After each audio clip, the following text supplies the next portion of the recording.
Hi, I'm Sandy Genovese, and today we're looking at a really cool little ring binder that's used to hold these, I'm calling them photo sleeves. If you look, you can see inside each one of these sleeves is a photo, and there's plenty of room on the back. I haven't done it yet, but for the journaling. In fact, I haven't even gotten all the photos in here yet.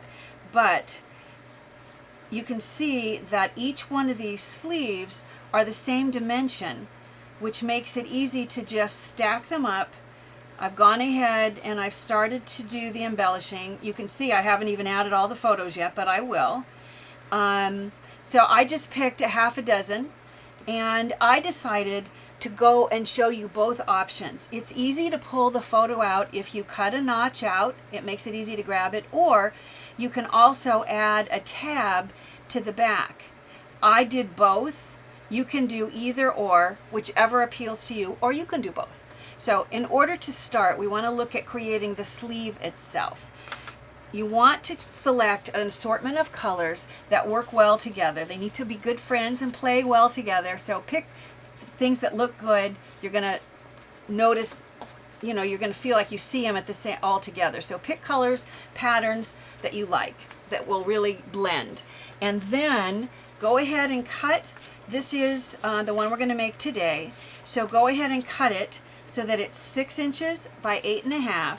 And then with your scoring tool, from the side, come in and score 3/4 of an inch. And from the bottom, come in and score at 1 inch. And once you've done the scoring, then go ahead and fold on each of those score lines. And I'm going to fold this back over. So I'm folding it now because it's going to show me one other place. This gives me my third score line. It's the halfway point. But it's the halfway point once this flap is folded in. So now you've got your score and your fold at the bottom, and your fold at kind of the middle point. So now what I'm going to do, in fact, let me mark it with the pencil so you can kind of see. The fold lines are not easy to see.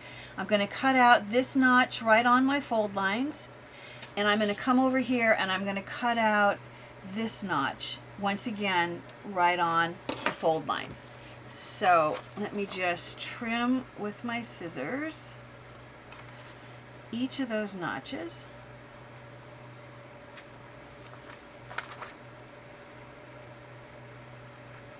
I like to trim the excess so that when I fold all the layers up, it's not super bulky. This way you're kind of eliminating the parts that would just create extra bulk. So you end up with this. Now, in order to close it up, I'm going to bring this in and then I'll bring this up. So you can see I'm going to need a little bit of adhesive right here. So I'll put some adhesive where this is going to come up. That gives me the bottom. I like to do in this order so that when you slide the cards in like so, you don't want to catch on this bottom. By having the side folded in first, it's going to make it slide in a little bit easier. So then you want to bring this over. That's how come we have that other fold. And I can see that I need to trim out just a little bit of a wedge out of this section because it's getting in the way of my folding it.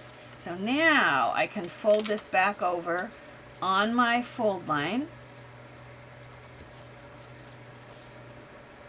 And now I'm going to put adhesive on the bottom flap and on the side. You might put probably a little more adhesive than that. Close this up and press. And that easily you have the sleeve that these little photos are going to go into. As long as we have the sleeve, let's go ahead and look at decorating that sleeve. So what I did was I took patterned paper and I'm going to just position it. Actually, I'm going to trim off the excess. And I'll put adhesive on the back. Both sides are cool. And I would actually like either one. Excuse me. You're probably going to put more adhesive and then decide. I generally don't like it right in the middle. I like it to be either a bigger band at the bottom or a bigger band at the top. And you could fold it over, the grain of my paper goes the other way, so I can feel that it would fold, but it's stiff paper and it's gonna not fold easily. So I'm gonna just trim off the excess. So I get this edge, and then all of those inches that we cut off the bottom, if you look here, all of those chunks that we cut off the bottom, save those, because we can use those when we go back to decorate on the inside. So I'm going to take, that one isn't quite fat enough. Here's one that's closer to the right dimension, and I'll use some of this section here. I could use this one, but I'm going to want to use it on a different, I don't want so much of the same pattern. But when I make the sleeves out of the other papers, then I can start mix and matching those things in. So I'm going to go ahead, position this. Once again, I'm not crazy about putting it exactly in the middle.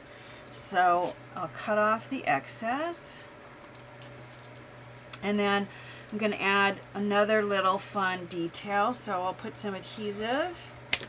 Actually, it would have been faster for me to just go ahead and let all of the extra parts stick off the end, and I could have trimmed everything at one time, but that would be too easy. So then the final decoration, I'll just bring this up and you can see what I did was I found these cool flower stickers from Martha Stewart, and I used a flower embellishment on the front. If I go through, you can see I used a flower. In this case, I added a tag. I did some circle cutouts to look like buttons. Real buttons would look cool too. More flowers. You can see how often I use those flowers. And then this is another embellishment that I just picked up at the craft store. So whatever fun little things that you want to put to further enhance that cover. All right, we now want to look at if you want to actually cut out the notch. You can, if you want, make a guide. I didn't really, but you can figure out, I usually just eyeball what looks like the middle, and I used a post-it note to cut out one of these circles beforehand, and now I can use this, so the post-it note will kind of hold it there long enough for me to then slide this through, use that as my alignment, and go ahead and punch. So that will give me this, and a little bit of that post-it note is still stuck there, get that off. So that gives me that. Then if you want to bind them, you have to figure out that hole. So what I did is, once again, I came up about a 1/2 inch, and if I mark this on this paper, you're really never going to see it, but find the middle and then come in about a 1/2 inch and use that as your place to mark and punch the circle that's going to be for the binding. When it comes time to put the cards inside, the cards are 3 3/4 by 4 1/2, and it's an odd measurement because it's going to stop here where that binding is going to be sitting. So go ahead for each one of your sleeves and cut this. You're going to put the photos and other embellishments, journaling, but you're also, if you want to do the tabs, if you look at the table, you can see there's lots of choices. Here there's some that are also circular but green and yellow. The Martha Stewart ones have this embellished kind of a frame look to them. Lots of choices from Staples, from Avery, from Martha Stewart, but basically the cool thing is they're really sturdy. So when I peel this off, this is sticky, and I can use this. Let me use a fresh one that doesn't have the pencil marks on it. I can use this, and what I did was I placed this on the back side so that it lines up with this edge. And I have some on this side, some on the other side, and some in the middle. So if you look here, you can see this was on this edge. Here, this one is in the middle. Here, this is on the other edge. And I just staggered them each time. That quickly and easily, now you're ready to add your photos, add your journaling, which is very important, I think, especially if you could add some, a little bit in your own handwriting, because it's very personal. It just creates a really cool little way to save a handful of some of your photos. The next time you take photos, why not pick 6 or 7 of your favorites and feature them in custom photo sleeves like this?